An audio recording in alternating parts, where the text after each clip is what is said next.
नमस्कार, आप देख रहे हैं स्टेटमेंट टीवी। आज के मुख्य समाचार। हरियाणा के डीजीपी व आईजी में विवाद। आईजी ने डीजीपी के खिलाफ एसपी को दी शिकायत। ब्लैक फंगस के केस बढ़े, विज बोले वैकल्पिक दवा तलाशेंगे।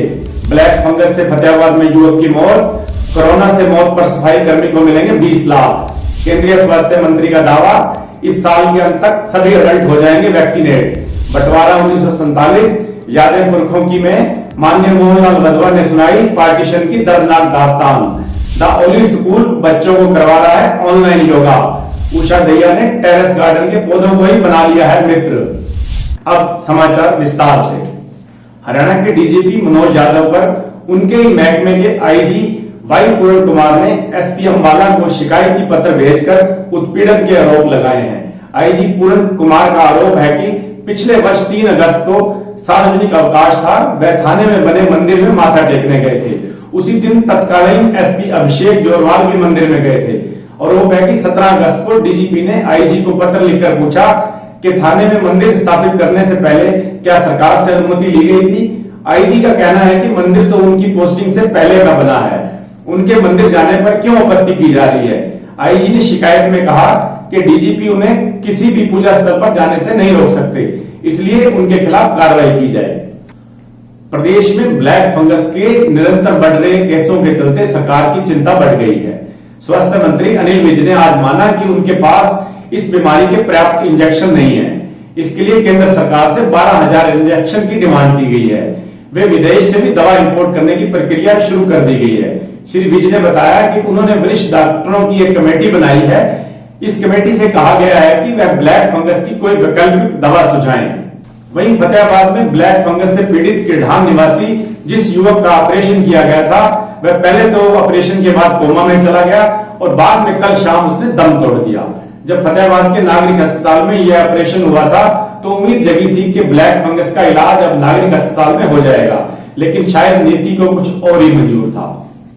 वहीं हरियाणा के स्वास्थ्य मंत्री ने घोषणा की है कि कोरोना ड्यूटी के दौरान यदि किसी सफाई कर्मी की मौत हो जाती है तो सरकार 20 लाख की सहायता राशि देगी। उन्होंने कहा सरकार बीपीएल परिवारों का मुफ्त इलाज करवाएगी।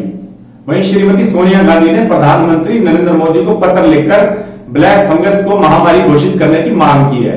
सोनिया गांधी ने लिखा है कि केंद्र राज्य सरकारों को निर्देश दे कि ब्लैक फंगस को महामारी घोषित करें। सोनिया गांधी ने सभी राज्यों के लिए फंगस की दवाई उपलब्ध करवाने को भी कहा है। उल्लेखनीय है कि 15 राज्यों में ब्लैक फंगस के मामले आ चुके हैं। इधर भारत के स्वास्थ्य मंत्री हर्षवर्धन ने दावा किया है कि इस वर्ष के अंत तक हम देश के सभी अडल्ट्स को वैक्सीनेट कर देंगे। उन्होंने कहा कि आने वाले महीनों में वैक्सीन के उत्पादन में अप्रत्याशित वृद्धि देखने को मिलेगी।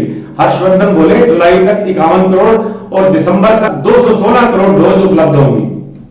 बंटवारा 1947 यादें पुरखों की कार्यक्रम में इस सप्ताह हमने दुर्गा मंदिर के मैनेजर माननीय मोहनलाल जी बधवा से बात की। हमने उनकी जुबानी भारत पाकिस्तान बंटवारे की दास्तान सुनी। उन्होंने एक बड़ी बात कही। उन्होंने कहा कि वहां पैसा नहीं था लेकिन सुकून बहुत था। यहाँ पैसा है लेकिन सुकून नहीं है बल्कि तनाव है। वहां सिक्के थे लेकिन मोहब्बत और नजदीकियां थी। यहाँ नोट है लेकिन मोहब्बत गुम है। श्री बधवा कहते हैं 1946 तक तो कभी लगा ही नहीं कि मुसलमान हमसे अलग हैं, लेकिन अंग्रेजों की ऐसी नजर लगी कि जिन्हें हम भाई मानते थे वह खून के प्यासे हो गए। सब राजनीतिक लोगों का किया धरा है। यहाँ तो आपस में प्रेम है नहीं। आजकल लोगों को पैसे हो गए, पैसे वहाँ नीचे आगे जो पैसे देखे इनके बहुत फर्क हो जाता है। मतलब वहाँ पैसे नहीं थे, प्यार ज्यादा था। प्यार बहुत था, पैसे नहीं था। यहाँ पैसे हैं तो प्यार नहीं है।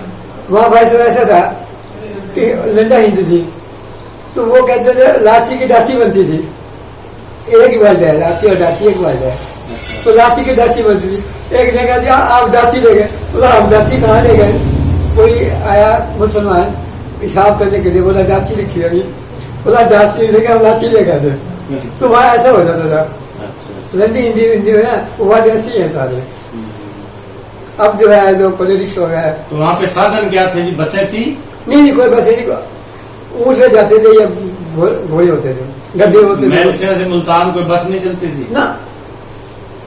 मैं से मुल्तान चलती थी, ट्रेन जाती थी, लेकिन हम तो खानपुर थे। खानपुर से मैं से घोड़े में जाते थे और वहाँ सामान सौदा लेके आ जाते। नहीं, ऐसी क्या हालात हो गए कि जो मुसलमान इतना प्यार करते थे, एकदम से जब बात आई कि अलग मुल्क बन रहा है, उनका व्यवहार एकदम से क्यों बदल किसी गया? का माइंड वॉश करते देने लगती।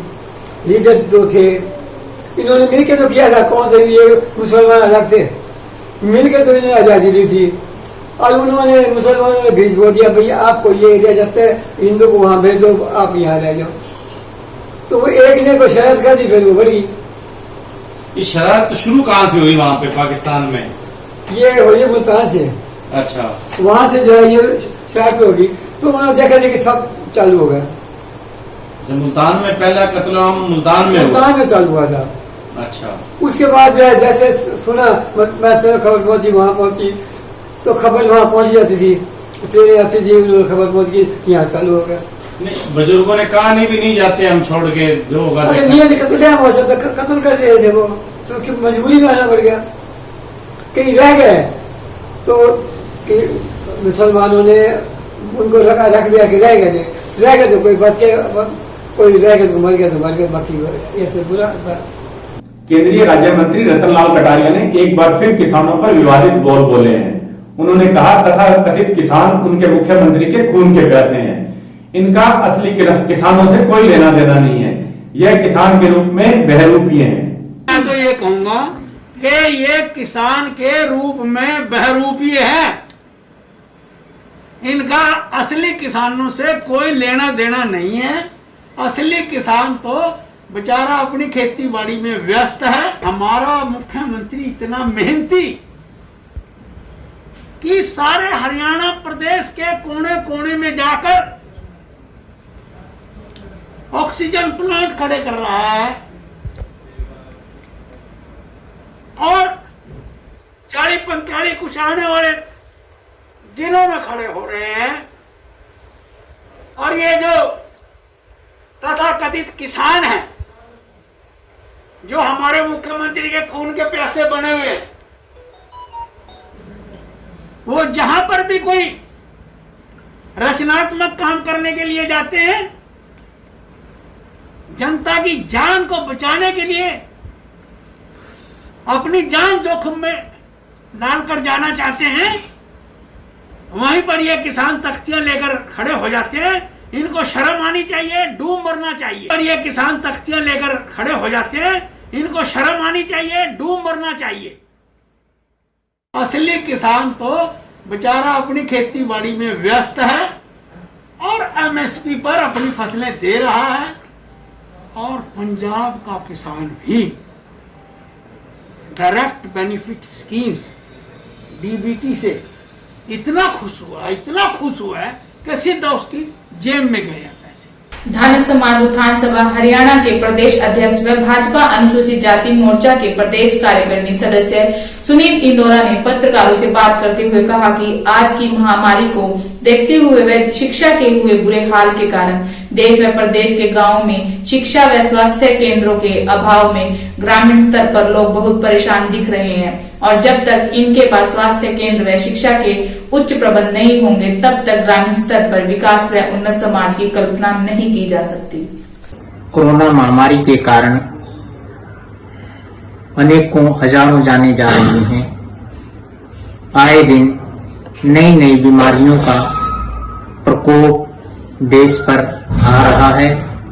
कोरोना महामारी है, ब्लैक फंगस है, व्हाइट फंगस है, अनेकों बीमारियां हैं जिससे आज शहरों में बड़ी, जहां ज्यादा जनसंख्या है वहां पर अधिक महामारी का प्रकोप बढ़ा है।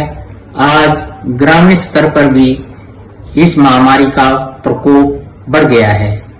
इस महामारी को देखते हुए आज सभी के ध्यान में एक चीज जरूर आ रही है कि हमारे देश को आजाद हुए 70 वर्ष हो चुके हैं, मगर ग्रामीण स्तर पर अभी भी बुनियादी सुविधाओं का अभाव है। इन बुनियादी सुविधाओं के कारण ग्रामीण स्तर पर अनेकों परेशानियों का सामना करना पड़ रहा है ग्रामीणों को, और गांव उन्नति नहीं कर पा रहे हैं, गांव के विकास नहीं हो पा रहे हैं। हरियाणा किसान यूनियन के युवा किसान नेता अमन रतिया ने कहा कि अब खेतों में बिजली पोल लगाने का उचित समय है, क्योंकि खेतों में रास्ते बहुत ही उबड़ खाबड़ और आड़े तिरछे होते हैं और फसल लगाने के बाद बड़े साधन और लंबे पोल खेतों तक ले जाने मुश्किल होंगे। आज जिला भाजपा कार्यालय फतेहाबाद में जिला अध्यक्ष सरदार बलदेव ग्रोहा, रतिया से विधायक श्री लक्ष्मण नापा व अन्य वरिष्ठ कार्यकर्ताओं ने पूर्व जिला अध्यक्ष वेद फुला को हरियाणा भाजपा संगठन की ओर से कैथल जिले का प्रभारी बनने पर स्वागत किया। नगर परिषद चुनाव को आज 5 साल पूरे हो गए।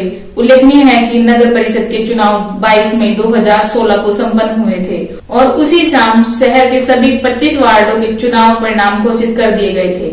हालांकि नगर परिषद के चुनाव के 5 साल पूरे हो गए हैं, लेकिन जानकारों के मुताबिक नगर पार्षदों का कार्यकाल 13 जून को पूरा होगा, क्योंकि नगर परिषद की पहली बैठक 13 जून को हुई थी, जिसमें सभी नगर पार्षदों को शपथ दिलवाई गई थी। कोरोना की दूसरी लहर में एक ही परिवार में कई लोगों के कोरोना पॉजिटिव होने की परेशानी को देखते हुए सेवा भारती आगे आई है। सेवा भारती ऐसे परिवारों को राशन उपलब्ध करवा रही है। सेवा भारती के नगर अध्यक्ष मुकेश प्रजापत ने बताया कि गंगानगर का रहने वाला एक परिवार में 6 के 6 सदस्य कोरोना पॉजिटिव हो गए। इस परिवार को सेवा भारती ने राशन सहित अन्य सामान उपलब्ध करवाए। सेवा भारती की इस मुहिम की लोग सराहना कर रहे हैं। कोरोना महामारी की वजह से सभी अपने घरों में कैद होकर रह गए हैं, जिसमें बच्चों का भी सर्वांगीण विकास रुक सा गया है। बच्चे आलसी हो रहे हैं। इस बात को ध्यान रख द ओलिव स्कूल ने एक प्रोग्रेसिव स्टेप उठाया है। द ओलिव स्कूल ऑनलाइन तरीके से छात्रों व उनके परिवार के सदस्यों को 2 माह से योगा करवा रहा है।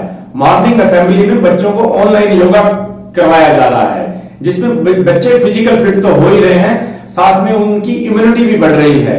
मॉर्निंग असेंबली में principal Harmeet Singh daily motivational speech भी देते हैं, जिससे बच्चों का हौसला बढ़ता है और उनको मार्गदर्शन मिलता है। कुछ लोग रईस जादव को मित्र बनाते हैं तो कुछ सेलिब्रिटीज को मित्र बनाते हैं। आज हम आपको शहर की एक ऐसी शख्सियत से मिलवाने वाले हैं जिन्होंने पौधों को ही मित्र बना लिया है। मित्रता भी इतनी गहरी कि उन्होंने छत पर शानदार टेरेस गार्डन बना रखा है। टेरेस गार्डन पर उन्होंने म्यूजिक सिस्टम लगा रखा है। पौधों को भी गीत संगीत सुनाती हैं। गार्डन के बीच मंदिर भी बना डाला है ताकि सुबह की पूजा पाठ भी पौधों के साथ ही हो। हम बात कर रहे हैं पूर्व पार्षद उषा भैया की। उन्होंने इस टेरेस गार्डन को बनाने में 34 साल लगाए हैं। जब पार्षद थी तब भी इस क्षेत्र में हजारों पौधे लगवाए। पौधों की इस मित्र से हमारी रिपोर्टर स्वाति गौतम ने बात की। नमस्कार दोस्तों, स्टेट में टीवी में आप सभी दर्शकों का हार्दिक स्वागत है। मैं हूं आपकी होस्ट स्वाति गौतम और आज हम बात करने वाले हैं नेचर लव को लेकर उषा भैया जी से, जिन्होंने अपनी टेरेस पे ही बहुत सुंदर एक टेरेस गार्डन बनाया हुआ है। तो आज हम बात करेंगे उनसे। नमस्कार मैम। नमस्कार जी, बहुत बहुत स्वागत है आपका। वेलकम। तो मैम सबसे पहले हम आए हैं, अभी ग्रीनरी देख रहे, तो हम ये पूछना चाहेंगे कि आपको ये शौक है या आपकी हॉबी है, आपको पसंद है, कितने टाइम से आप ये काम कर रहे हैं?